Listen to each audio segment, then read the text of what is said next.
విద్యారంగంలో ప్రతిభావంతులైన పేద విద్యార్థులు ఎవరైతే ఉన్నారో వాళ్ళందరికీ కేంద్ర ప్రభుత్వం ఒక అద్భుతమైన పథకం అయితే తీసుకొచ్చిందండి. అదే national means come merit scholarship scheme. ఇది తెలంగాణ రాష్ట్రంలో 8వ తరగతి చదువుతున్న విద్యార్థుల కోసం పెట్టే పరీక్షండి. దీనికి దరఖాస్తు చేసుకునే గడువు రేపటితో ముగుస్తుంది. అంటే 14 అక్టోబర్‌తో ముగియనుందండి. ఎవరైతే ఇంకా చేసుకోలేదో వాళ్ళందరూ దరఖాస్తు అయితే చేసుకోవచ్చు. సాధారణంగా వెనుకబడిన కుటుంబాలకు ఈ స్కీమ్ అయితే వర్తిస్తుందండి.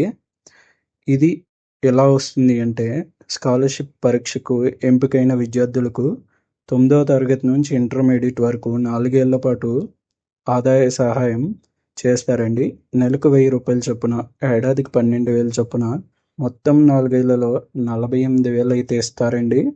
దీనికి అర్హతలు ఏంటి అంటే వార్షిక ఆదాయం 3.5 లక్షలు అయితే దాటకూడదండి. ఇంకా ఎవరైతే అప్లై చేసుకోలేదో వాళ్ళందరూ వెంటనే దరఖాస్తు కోసం అప్లై చేసుకోండి.